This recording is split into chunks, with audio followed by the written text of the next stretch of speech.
Well, welcome back, everybody, to another Pepperstone live event here on YouTube. Today, we're going through everything to do with the markets. And as per usual, we'll be covering stocks, commodities, cryptos, and currencies. So there's a lot to get into. And boy, oh boy, we've seen some volatility, but still, it looks like the bulls are in control of major indices. Some good looking setups this week, Ty. My name's Tom, as always. But Ty, how have you been going? I think it's been a pretty good week for trading, to be real. It has been a very good week. Welcome everybody to tonight's show. Very good week for trading, I think. Look, I think we're going to see a bit of a flat line probably in the next couple of days because of non-farm payrolls coming up. But I think we've had enough volatility already this week to actually get some good trades in. So we'll certainly talk about those. And I think there could be another opportunity or two that you could sneak into probably in the next 48 hours. So yeah, looking forward to jumping in. Yeah, so just as always, guys, if you enjoy this type of content, make sure to give it a big thumbs up. And also, if you have questions throughout, we are reading the chat room. So make sure to ask those questions. We'll answer them throughout if they pertain to the bits we're in. And at the end, we'll ask if you have anything else you'd like to kind of get answered. All right, we'll see you in just a moment after this quick risk disclaimer.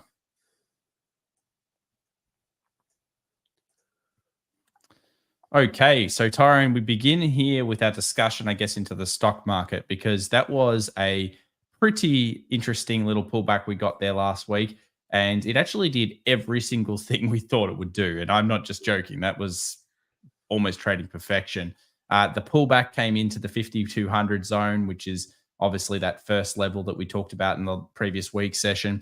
And then we managed to get a very big rip rally that went all the way into the 5,300 resistance. It pulled back to a very nice level, which we'll go through in a moment, which is that 52.40 to 52.45 zone. That was actually quite replicable there. And then over the last 24 hours, we saw a little bit of a hiccup in some of the world markets, being Mexico and, of course, India. Also, both of those got pummeled a little bit with some flash kind of sells.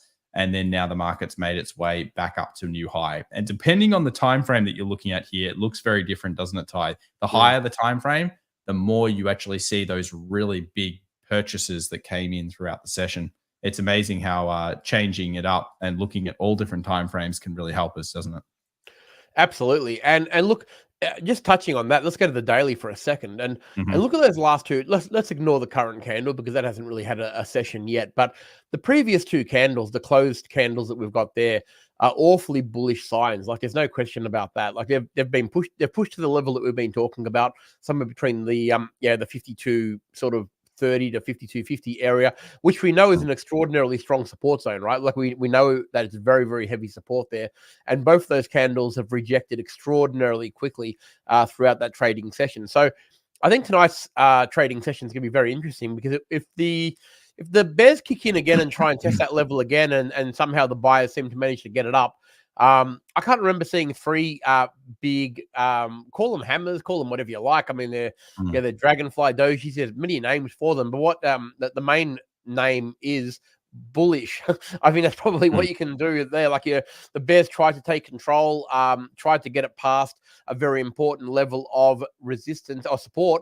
But not only did that level hold, it actually boosted up and basically closed where it opened. So very, very big, heavy candles. Look, the one thing I found interesting, Tom, is what the Russell did. Because the Russell did not replicate this. We saw this on the NAS and we saw that on the S&P, but the Russell told a very, very different story. And, you know, for those of you who follow us a little bit, we know we love the Russell to give us that little bit of an insight into, what may be ahead. This is the broader economic outlook for me. Yeah, this is probably a bigger picture snapshot of what's actually really going on. And this candle did not reverse. This candle was 1.8 something % down for the day. And it did not reverse. So I'll be watching this one very, very carefully in the next 12 hours when the US actually opens to see where this one ends up. Because I think one of two things is going to happen. It's either going to bounce up very quickly because it's actually sold off and didn't recover, or it may continue to sell off. And if it does continue to sell off, I'd be watching the S&P and the NASDAQ for that matter very, very closely. Well, bringing that up, let's go through some key levels here. So just firstly, I want to quickly talk about this double rejection you mentioned. So I went back through, and obviously there's a similar time over here that we have, maybe not the exact same, but you can say semi-repeatable kind of concept. And you'll notice that markets actually failed here and closed below. Now, the reason you bring up that Russell is I don't think this is going to happen, but let's just say it did happen. We must be ability to be flexible as traders and investors and swing traders and everything. If the market was able to close below this, I really feel like this is not holding. And No, at that point, you're talking all the way down to 5,000. So yeah, keep that in the totally back of agree. your mind. It is a Totally agree. very important factor that I believe, and so does Tyrone, that this type of setup is a bullish setup. If the market closes above these wicks here today, it's usually quite good. If it does manage to close below these wicks, though, because we know it's been so aggressive, that actually means that there is a new trade, and that trade is generally very weak. And that usually Mm. points towards nothing like this is not going to hold. No, It's going to keep going. And I think that's the thing as a trader or an investor. You've got to be flexible with the changing of trends. And we've got gold coming up later and oil as well. Oil is probably a classic case where we've actually covered this every single Wednesday. By the way, links in the description down below if you want to come and join these so you can follow along with how we read these markets. And we talked a lot about oil. And obviously last week, we turned very bearish on oil, or at least neutral bearish, because of the way it had played out. It hadn't done exactly what we thought at the right levels. We talked about it at great length. And that's why it's so important as a trader to become flexible, because guess what? Oil's now at a good zone. And I've got some stuff to talk about later on with that. So anyway, we had those two movements up. The key levels to look for this week are from the upside. Obviously, most traded zone 53.14. But I do think that the market will try to push the 53.30 narrative tie. We have a one-day expected options move here. We've got calls here. We've got previous resistance here. And obviously, a close above this will expose 5,400 as the next obvious target. Let's give a shout out to a few people that are joining us as well. We've got Frossato, we've got Grace, we've got Michelle, we've got Winter, Jamil, Oren, and many, many others out there. Thank you very much for joining us. Much appreciated to spend your time here on a Wednesday, I guess, evening in Australia and morning in the Eurozone and really early morning in the US. So thanks very much for coming up. So yeah, US 500, they're the key up zones. I think really from the perspective of where we know buyers are, they're sitting around 52.50 tie. And underneath that, I don't think there's a buyer really, a strong buyer anyway, until possibly the 5,000 zone. Would you agree with that synopsis? if the Bears get it down there, I think the US 500's in big trouble. Yeah, especially if we manage to see the US 2000, being the Russell 2000, fall below here at the same time. I am slightly hopeful this one does find a buyer. We did get a bit of an exhaustion sell read. We did take this high, but so far no bid. And that's surprising too, because yields have actually been dropping. I'll just bring yields up. Now, if you know anything about the US 2K, about 36 to 37% of the businesses in it don't make any money. So theoretically, a lowering interest rate, kind of like 2-year rate and 1-year rate, should be theoretically good for this market. But that was not the place we found it the last 24 hours. So obviously a big shift up there as well.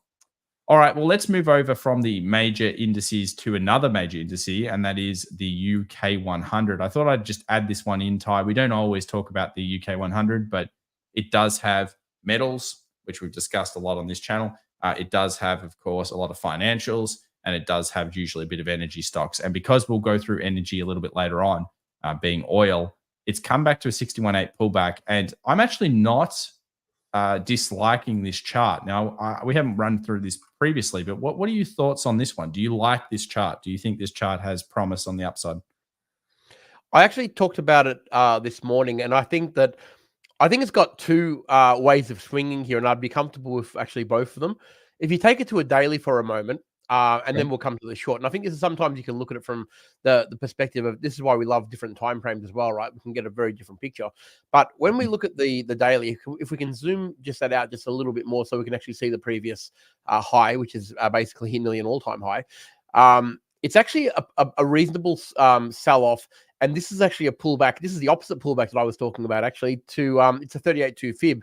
And it's also at a 20 moving average. So if I agree with you that if it can manage to get itself above that 20 moving average on the daily, I think it's got very strong legs to potentially get back up to those previous highs. But I tell you what, it's got a roadblock right there, and I would want to see that roadblock broken before I got excited about going long, because that roadblock is a 20 moving average and a 38.2 fib. So, you know, of that recent fall. So it's got some work to do, but I think if it can get that work done and it can bully its way back up above that little marker, I think that there is a potential move that you're talking about right there. But I think that and I think in order, from what you'd be talking about, it would have to happen in order for your trade to play out as well. So, and I think this is why it's really important to understand the different timeframes and know what you need one to do to help the other. So in order for Tom to get what he wants here and get that move up, my trade has to also do the same. So, and I think, and at that point, I think it's very long. I think it's very strong and very bullish, but it's got a little bit of work to do. And this is why we always say that you have to be patient and you have to wait for, you don't just jump in and say, you know what, that's a 61.8 pullback, let's get in, because the daily is putting up significant roadblocks right in its face. But if they get broken, this trade looks a hell of a lot better, that's for sure. And I think I'm going to be very comfortable both ways, actually. I think that both trades are very, very viable, but it's one of those ones where the market action and price action has to tell us the way, really, and we jump on board whichever train it goes. Yeah, so for me, I guess this is where I practice a couple of different techniques. Ty's talking about it getting past the 20, giving confirmation, closing, and then of course that actually being the ripper. And that is certainly the way you would do it if you have extreme patience. But for a lot of people out there, they don't have extreme patience, Ty, and they like to get in at the right price. Oh, but let's say the scalpel style prices. So one thing you can always practice, guys, is let's say you had a system and you believe this is the right level. Let's just say figuratively. Remember, you are in control. So you could scale into that position. You could theoretically place a third of your position, half of your position, a quarter of your position, and then reward the trade as it goes into your favor. And that does one of two things. And I thought I'd just add it in here as a little bit of an extra for people today. It firstly gets you in the game if you want to be in this particular trade, and therefore psychologically you feel better. And if it goes badly, well, you've only lost a portion of your overall risk, whatever that might be, 0.5%, 0.25%, 1%, whatever it is of your account. And if it goes in their favor, then you're not really saying, oh, wow, I wish I entered earlier, because you did. And now you can reward it with the confidence of having those further confirmations. And in essence, that is you becoming actually a successfully large trader, because what a large trader would do is they reposition themselves. Have you ever wondered why suddenly markets go ripping off into the direction of the next thing? Because they're all positioning in because something happened. A closure happened. Something significant broke. Something significant that triggered their AI systems that told them to say, let's go, let's go, let's go. And then it starts piling in. Anyway, I thought that was a bit of a little bit extra there. But yeah, UK 100 is certainly on the charts today. All right, let's jump on over to gold. Now, gold, we talked about this from the perspective of the flag that was setting up last week, Ty, which was actually this trade in here in the smaller timeframes. And actually, it's been kind of sticking to those rules. It's been finding a lot of shorts and a little bit of strength, but in general, still in a negative kind of setup. Now, we came off that extreme overbought area. We came down. We've found a lot of weakness, but that doesn't mean there isn't a bull trade here. Two levels I want to discuss before we get your ideas. 22 kind of 80, 2300. I still think it's very feasibly possible to get here. We did discuss the worst case scenario, which is probably a 2200, 2175, which was that whole length thing. And then if the market is to find a buyer here, I don't really like it until it gets through this high. So I wanted to make a higher high through here, and then that to signify, okay, this is where we're going to stop. What are your thoughts, though? I've got three levels I'm looking at, and I am prepared to be patient on this one. Yep. I wouldn't touch the long until it actually closed above 2360 personally. A close above there, I think, would convince us that the momentum is back, and that base is going to be giving you a pretty good bounce up to, potentially back up to 2400, 2420, which is the highs. But I think for me, it needs to close at 2360 at least and get past, basically what the top of that formation. And if we get that, I think I'd be starting to get pretty comfortable that that base is going to hold. I wouldn't trade it up to there. I think this. I agree with you. I think it's one of those ones where I'd be quite happy to watch that $30 play out. I think let it get there, because I think gold could reverse very quickly from here. I think it could easily go up, $20 or $30, and then fall 100 in the blink of an eye. And I think it's at a very precarious place, actually. But a close above 2360, though, will convince us that there's enough momentum to take the trade. And that's a very different story to what we're seeing right now. So I don't think it's very tradable yet, but I think it can get there pretty quickly. I think it's just one of those ones where you need to maybe set an alarm or an alert and maybe trade it when it happens. Yeah, I really believe that as well. Like, you've got basically here this market that keeps finding these new lower lows, And, in a lot of ways, this would have usually been an area that I would have triggered a buy. And I didn't because, again, I agree with you. I'd be more than prepared to give up this amount of dollars. Now, you might say, well, that's insane. I'm a scalper. I want $30, in gold. I always say it's not so much about being able to always predict what's happening with a particular instrument. It's about understanding when you have edge in that instrument. And if you don't feel like you've got edge in your system, don't do it, guys. Actually, Ty, I just want to mention, I'm going on a rant here, but it's because I saw this comment this week. I talk a lot about abundance mindset, and that a lot of people get annoyed by that. But what abundance mindset really means, especially as a trader, is you guys trading with Pepperstone, how much stuff do you have to trade? You've got instruments in currencies, you've got gold, you've got commodities, you've got indices, you've got all these different things, single stocks, all this stuff. Now, generally speaking, there are some opportunities for your system on some of those instruments, probably every couple of days, maybe even every day. But it doesn't mean that all of them have edge. And I think sometimes people get really carried away with having to force the trade. This is the one industry where time in front of the charts does not equal success, and instead being patient and setting alerts more so equals, I think, a better trader and a better investor. So patience is temperament's the number one thing in trading and investing. And yeah, if you don't have that, it's going to be very tough. And putting the odds in your favor is very, very important, Tom. I mean, look, it's a little bit like this. I'm not sure how many people in the room have played blackjack. I've played a little bit of blackjack in my time, as Tom would know. And realistically, waiting for, and it's a perfect example, waiting for gold to get that $30 and show the momentum is in your favor is very similar to, well, let me put it this way. Would you put, if you're playing blackjack, for those of you who know, blackjack's it's 21. You can call it 21 if you like. If you only had one card and the dealer had their card and you were able to place your bets on one card instead of having both cards, would you actually go and place a bet if you had only one card? Or would you prefer to wait to have your two cards versus the dealer's one card? Because it's very similar. If you place a bet and you've only got one card and the dealer's got one card, you are lacking a lot of information prior to placing that bet. And it's very similar to, waiting for a trade that hasn't given you the signal, the momentum to actually go to break out of a range. Now, I'm telling you, whether you played blackjack or not, you would be crazy to be placing a bet on one card before you had your second one, before you knew that something was actually in your favor. If you've got two tens or if you've got kings or queens, you've got an edge over the dealer who's got a six. But would you take that same bet if you only had a king and the dealer had a six? Absolutely not, because you could end up with a six yourself. And then you have to take a card. So it's almost foolhardy to be, having a bet in the market saying that I think it's going to go in that direction. I'm not going to wait because I'm pretty sure that this is a good level. It's always better to put the odds in your favor and wait for as much information as possible, because then you're going to be armed. It doesn't mean that's going to work out for sure, but you've got a lot more chance. Okay, you've got a lot more in your favor because you've got more information, you've got momentum, and you can actually place an informed trade, if you like, rather than a speculative one. And I think that is a lesson for today. Yeah, be as informed as you possibly can before you place a trade, and you're giving yourself a far better opportunity to actually be successful.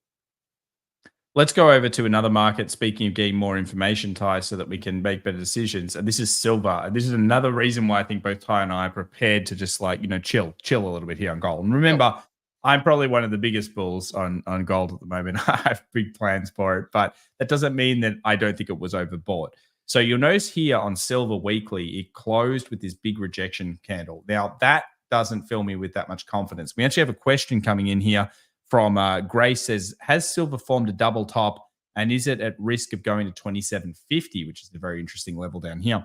And what's a good level to buy platinum? Much appreciated. All right, we might check out platinum later. But with silver, let's just quickly break down this one, because you will be able to argue this is a double top. Now, most importantly to me, it didn't make a higher high. So what that kind of tells me is, yes, the market is weakening, but there are several points where I could still see bulls coming back in. So let's just quickly, I'll just box some of those up. Of course, right now you are at one of them, and you'll notice that as it came down, it looked like a bullish hammer, failed, went lower. So this actually helps us to build a bit of a storyline. So at the moment, we can see a series of lower lows and lower highs. So I'm not going to really be that bullish on silver until we get a higher high. The other thing that we're going to look for is these levels here. So 27.50 you mentioned. I think probably it's more around that 27.90 to 28 as the first possible level from where it is, other than where it is right now, or to go right down into the 26s actually, which would be more like 26.50. Now, Ty, what you're going to say, and I'm pretty sure you're going to say this, is we get the double top and we're going to expand that out and see what this one predicts. And that's going to go down into around this 27.80 zone, so around this structure in here. So quite a few things we could do. We could also get a fixed range volume profile, run it through this zone, recognize quite a lot of trading, maybe here at the 28.20. So yeah, I do a lot of analysis on this to break it all down together. But basically, I think that level is very, very possible. What are your thoughts on silver, Ty? I think more information here, and that helps us to make a decision for gold as well, just to chill. Yeah, it is absolutely. Look, I love that. That box is exactly where I'd be looking at taking profit on silver. And look, it's a dead set downtrend on the 2-hour chart. You can see that, right? Like you've got a series of lower highs and lower lows. And also a big break of the 20 moving average as well, which is significant in any chart that you look at. If you're a follower of Ty and Tom, you know that 20 moving average is extraordinarily important to us in every aspect that we look at, but especially on the daily. So we've got a very, very big break there and a very solid zone to aim for. And, without, taking the joke out of silver or gold, it will gravitate like a magnet to that level if we do continue to break down. I think it will pull down to that level pretty quickly. So it's certainly one to watch. And I think it does give you a very strong precursor to what could happen with gold. And I think that it just makes it even more wary, like Tom said. Yeah. I'm really wary on these ones in particular because I understand they're at SUPs, but the SUPs keep getting tested. Forsado says here, Jesse Livermore also said that patience is key. Pretty much anyone, Warren Buffett as well, he says that temperament is the most important. I would use the word temperament myself. I think it is the best overarching term, but really it's all the same things. You'll find that in history, there are a lot of repeatable things that we get told, yet we all ignore them. that seems to be the way it goes. So I can assure you that people who have got patience will also have good temperament. Yeah. I would say so. Yeah, that's true. Let's have a look here at copper, Ty. Now, I bought this in not so much that I want to trade copper, but it's come to a very important level to me, and that's 450. So this 450 zone for copper, we've seen that add several times where we've had a bit of resistance into support, became demand, it rallied massively, it's come back down to this level. Now, what I'm doing with copper is I've kind of put a line through 470. I really liked 450, don't get me wrong, but I don't know it's going to react off it yet. I'm guessing. This was a level I had here for a little while. After the 20 got cleared, it became very likely this level would get hit. It did, and that's where we find ourselves. So again, on the metals line, we find ourselves right down into, I think, the key first major level for copper. Show it to you on a weekly. There it is. Pretty major level, I feel. Now, Ty, do you want to do some platinum breakdown? We'll get platinum up here. Someone asked after this. So what are our thoughts on platinum? Now, I don't trade platinum very often. You can see why if you have a look. Very range bound, yeah? So clearly we've hit resistance. What are your thoughts here?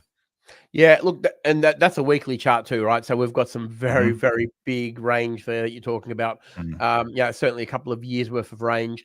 That to me looks like an iron condor dream, Tom, to be honest. On platinum. But yeah, look, very, very sideways moving market, obviously. I think it's at a key level. There's no question about that. Look, it's at a zone that we would definitely call a role reversal zone on the daily there. You can see that. Quite clearly there is a very important level that we're aiming for. And it's in a downtrend. Look, at the end of the day, there is support there. How strong that support is, I think we're going to find out very soon. Because there are levels there that it's touched previously. So it is definitely a level where it has been respected before. But it's one of those ones where I would be, hey, one thing we have to talk about. Just because there's support there, it doesn't mean that you automatically enter, right? It's very, very important. I know we keep going back to patience, but it's very important that a lot of people just seem to think, it just sort of came to me that a lot of people think, well, there's support there. As soon as it gets there, I'm going to set an alert and just buy it.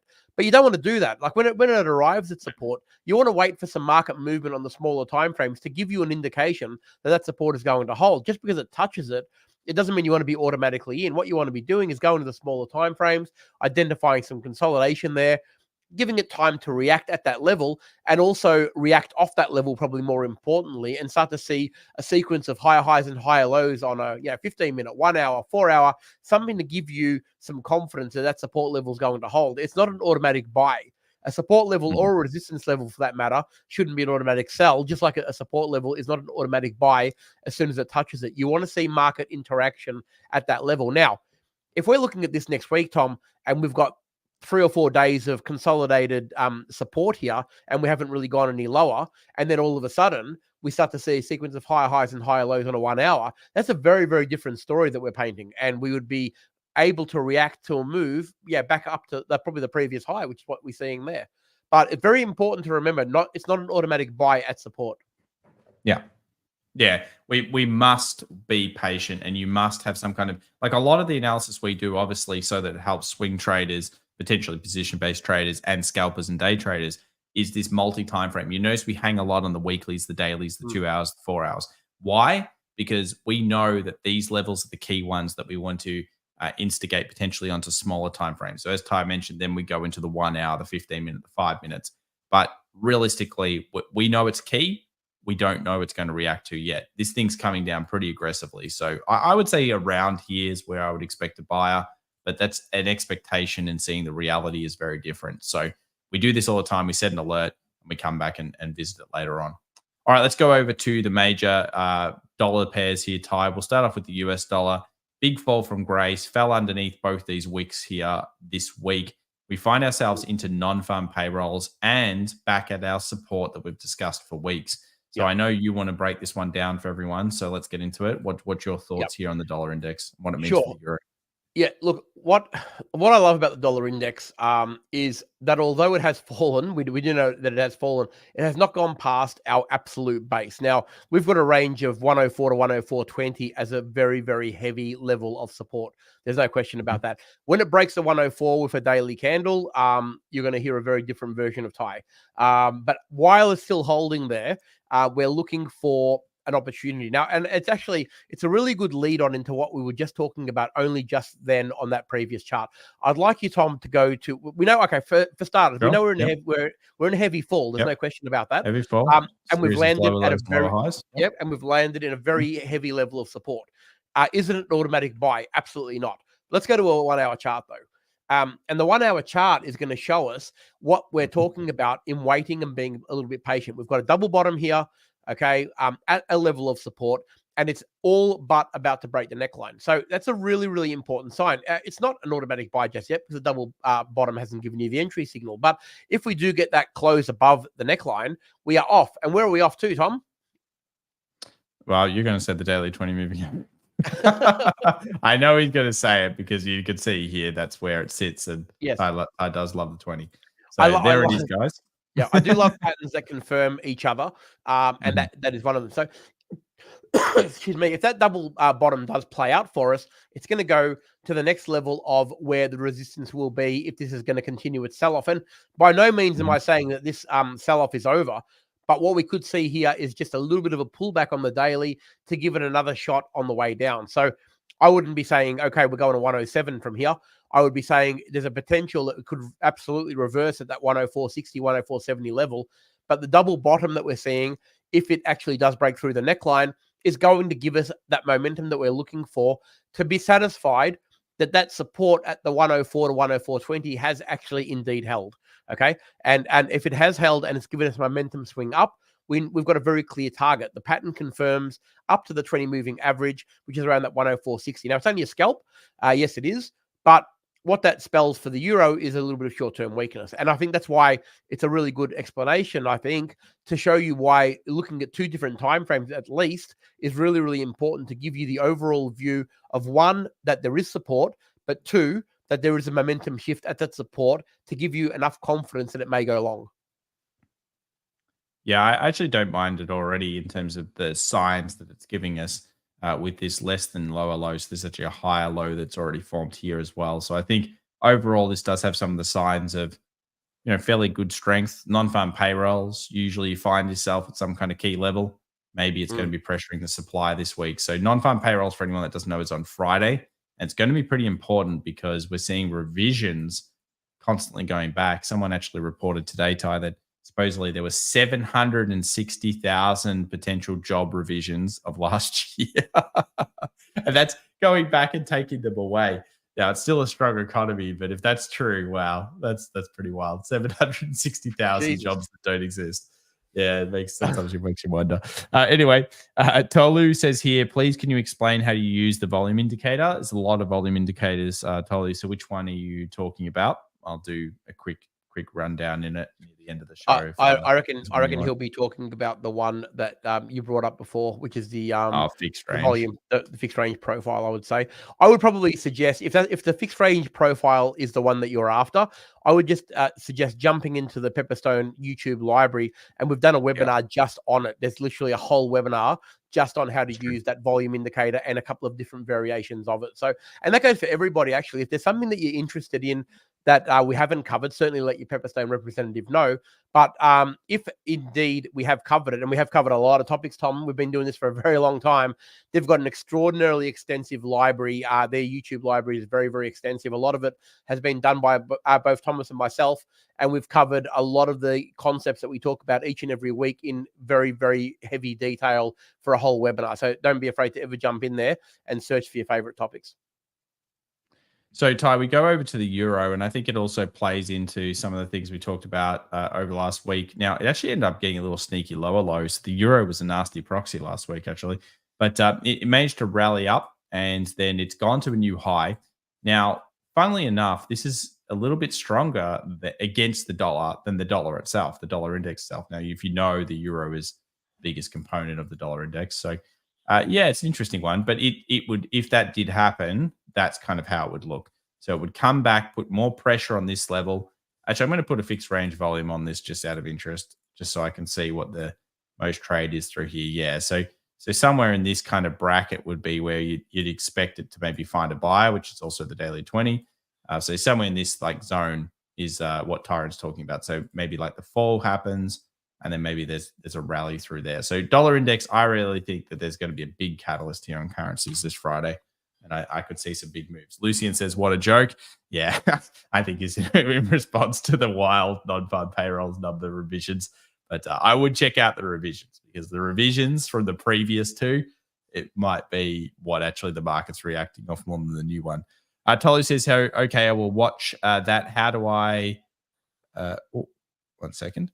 Which is you, our broker, since the start of the Forex journey. Yeah. Pepperstone are awesome guys. So look, we've worked with them for a long time. We've known Pepperstone for well over nearly 12 years. Nearly 12 years now. Yeah, 12 years. Yeah, wow, it's been a long time. So no, we love it, and we do also love the fact that they've got the trading view integration. They've got MT4, MT5, C Trader, a lot of different tools, a lot of different stuff, but really good support team.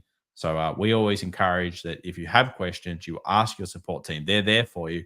And I know a lot of them myself. So that's a great thing for Ty and I. We get to meet these guys, and we've built relationships over time. So, yeah, it's awesome to work with them. All right, let's continue here. What's that? We have steak lunches with them. Yeah, occasionally. Anyway, it's good to catch up with them. So US oil, let's move over here to the big one, because actually, I think I've got maybe oil and Brent side by side just to give you a bit of an idea. So here's US oil, here's Brent. And this is a bit of an advanced technique a lot of people don't do in oil. You should look at both. Now, why would you look at crude and Brent? It's because sometimes one will give you a bit of an inkling. It's kind of like silver, gold, Bitcoin, Ethereum, this type of thing. Sometimes there'll be one that gives you a bit more, I guess, analysis advantage and edge. So in this case, both kind of have hit into our major level. We spoke about last week on the videos. We talked about 72.20, 72.50. We managed to hit that over the previous session and came down like a freight train. Now, generally speaking, something that falls off like a cliff like this is usually going to give you some form of lower time frame structure. Now, I love the level. Don't get me wrong. It's pretty much my trade area of the week, Ty, is oil. But the problem is going to be that it's such a freight train down. So this is, I always say it takes a little bit of structure to form it. So one of the ideas I've got at the moment is maybe making a new lower low on both Brent and crude, pushing into this red box zone a bit more, and then finding a buyer. And I am on the absolute alert for US oil and UK oil, because I think that they're a bit oversold. They're back to very interesting levels. And I haven't done this yet, actually, in my own analysis, but let's have a look here if this length is about the same. Yeah, so about the same. So I do like, and actually I wonder if it's a little bit shorter up here. But sometimes you'll get a 1, a 2, and a 3. And these, of course, is an Elliott wave as well. So I don't mind where we found ourselves. What are your thoughts here, Ty? I love it. It's actually I love it. Yeah, I do. I love it. I think that we've been talking about it for a little bit all week, actually, on the demise of that break of that support. And I think that's why, again, we talk about the advantages of being retail traders. We can switch on a dime. And you need to be able to switch on a dime to take advantage of a good opportunity sometimes as well, right? So, I'm looking at it on my chart here as well, and I tell you what, look out if that 1 hour closes lower than that sort of 72.70 area on the crude.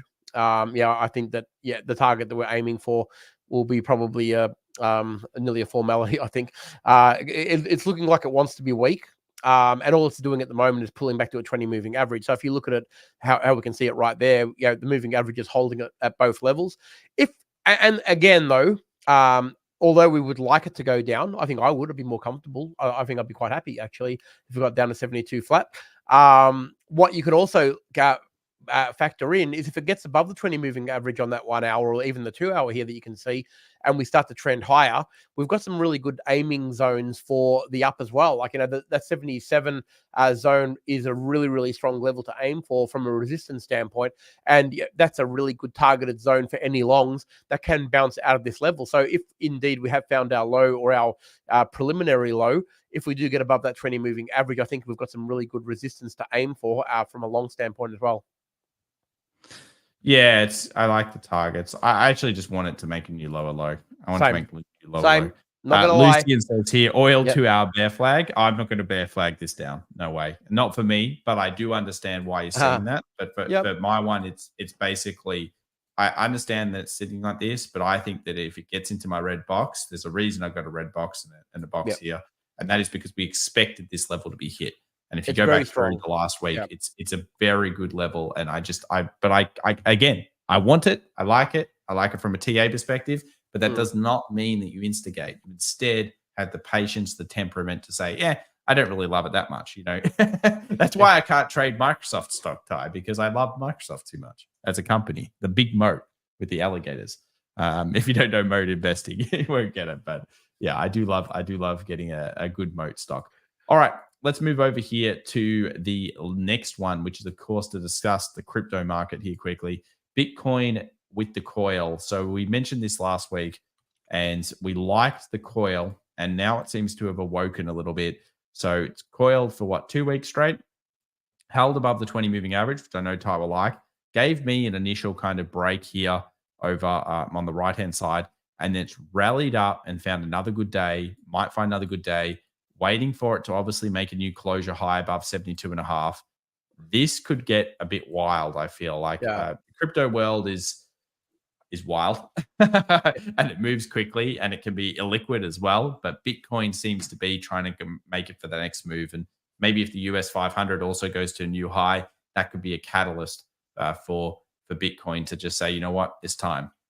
We've sat here for a while. Maybe it'll want that 80. Your thoughts on this one? It's trying very hard, and I think the break will be an aggressive one when it does break. I do agree. I think it wants to do something big, and it's certainly setting itself up that way. It's above the 20 moving average, so it's a tick in my book. Yeah, I thought you'd like that one, especially when it was holding underneath it, relatively speaking. Now, I just want to mention this one here, Tesla. I just thought I'd bring it up just because I do know. Oh, wow, Tesla's been doing another coil tie. So I'm in the news, if you believe it. One of the things I was reading today is supposedly Elon is taking chips from Tesla and using them for other projects. I'm, again, not verified. I don't know. I just saw it in the article. So basically speaking, in terms of the charts, because the narrative doesn't make you money, You can see here long leg doji, long leg doji, long leg doji, bit of a rejection. Between 170 to 175, we kind of have what seems to be a buyer.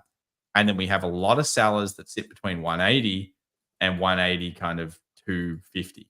So if we breach either and close, I feel like it is actually an explosive move because it's very rare to see that many coiling dojis, Ty. Well, I just wanted to get your opinion on this as well for everyone. We're touching on all the things I did this morning in this morning's stream, actually, and I'm seeing an inverse head and shoulders. And I agree with you that I think if it gets above that So what is that 185, yeah, the aggressive, there is an aggressive inverse head and shoulders there with very broad shoulders. This guy's been going to the gym, no question. But if it does get above that neckline, it really opens up and move up to about 220, actually. And that's why I think the explosive move could certainly come. I think we need that break, though. I think it needs to get above all that noise. And you're right. I think if it gets above those doji candles, there is a potential big move up on this one. And yeah, it's a big inverse head and shoulders, no question about that. Hasn't broken yet, but if it gets above the zones that you're talking about, I like it for a reasonable move, actually, probably well into probably 210, 215, I think. Yeah, I would say it has some aggression in it. And again, that could be into the face of bad news, often the way that markets do work, because there are quite a lot of negative stories on Tesla, but as we saw, the big negativity the other day ended up ramping it, and now it's hovering with that potential shoulders. What Elon didn't tell you is he's taking the chips out of the Tesla and selling them for twice as much to NASA. Oh, so I'm not fully aware of the information. That's the problem. I'm just being, that's not true. I'm just saying that. But he could come out and say anything like that. No, I acted it that way. Yeah, no, that's all right. Yeah, well, very good. True. Not that's all it would take, really, Elon speaks and people and investors listen. So, and that's why Tesla can be so explosive in its moves. And I think it could be setting up the coiling generally leads to an explosion. And that explosion is setting up quite nicely. So we'll see how it goes. All right. Well, it's that time in the show, Ty, where we ask questions of you guys out there and ask you to also give it a thumbs up if you do enjoy the content, and make sure to link in the description to follow along for our Wednesday sessions that we do every week. So I guess it brings it to, are there any questions from the community, from Pepperstone clients and people watching right now? Let us know in the chat. And while I'm waiting for some of those to come through, what we'll do is we'll go and do an extra special, Ty. And the extra special this week is the HSI. So I'm just going to click this up. So this is the Hong Kong, the Hang Seng market. So basically, this is something we've talked about quite a few times. We saw it recovering the other day. And there are some interesting storylines coming out from China. This is just one way of reading China. Obviously, there's a lot of different markets in China. But basically speaking, we saw the potential resurfacing of some strength in their property market coming out with some articles here. Now, considering where we are with the Chinese recovery, it's a very interesting storyline coming through. Now, of course, I'm more about charts, as is Tyrone, so narratives don't really sway us too much. But when we look at this on the smaller timeframes, what you'll notice is it came back down to a level I liked, which was 18.2. It's stuffed around here a little bit in terms of finding some weakness, some strength. It actually found some strength over the last 24 hours and then rejected against that, basically making a shooting star candle. Now, if we go back to the daily candle, you'll notice that it closed with the shooting star. So now we must close above that. If we do, I think that is a very positive sign for this market. Obviously, going straight into a resistance, but I think overall it's a very positive sign. Points of exhaustion and quite a few other things here. Jamil says, will the odd US dollar make 67 cents? So it is the week of currency trading. The Aussie USD has been a discussion point a little bit. Some people are discussing, I guess, the smaller time frame bottoming here, Ty. What are your opinions on Aussie market? I mean, you're going to say, I think this as well and this as well. Look, it's pretty counter. I think it's very similar to the euro in the sense that, it's a lot of this is going to rely on the dollar strength. I don't like backing against the US dollar in non-farm and payroll week as a rule, unless there's a very, very good reason to do so. So that said, the current candles are a bit of a shooting star on the daily at the moment. Now, I know we haven't finished the session, but the current daily candle is looking a bit like a shooting star. I think it's imperative for it to hold above the 20 moving average on a daily chart. Right now, if it holds above the 20 moving average, I think is a fighter's chance. It's not a long way to go. You're only talking about 55 pips, so it's not like you're asking the world here. A strong session will get it there. But I think that the dollar index looks strong, and I find it hard for this to reach 67 cents while the dollar index is rising. So I think it's going to be a balancing act over the next little bit. I think I would be confident if it holds above the 20 moving average for another trading session or two, because that gives it a power base of only 50 pips away from your target. And it is a high that was reached only a couple of days ago. So you're not asking the world again, but just be mindful of that dollar index. I think that's probably my only warning there. Be a little bit mindful of the dollar index that is pushing these dollar-based pairs down, or it'll be weakening them. All right. Well, I guess that brings us to a bit of the end of the show. And we always want to say thank you so much for your time, and thank you very much for watching. As always, we'll be doing this every Wednesday, so come back and join us next week as well. And good luck out there. Non-farm payrolls happens 1 hour before the New York market opens. So that is 8:30 a.m. New York time. So make sure you're aware of that one. And if you're looking at trying to understand the numbers, I would suggest you look at the revision history, because that's probably going to be something the market will be looking at this week. Well, I think it's important. In terms of the way that non-farm reacts, it often is a bit trappy. So it often goes off in one direction and then can reverse it. So expect to be at critical supply, demand, support, resistance zones. And that is usually a bit of a tip for some of these big news economic events. My name's Thomas. As always, we're joined by Tyrone. And Ty, do you have any words of wisdom to end the show with this week? Patience is key. Patience is key. Thanks so much, guys. Thanks, everyone. See you next week. Bye for now.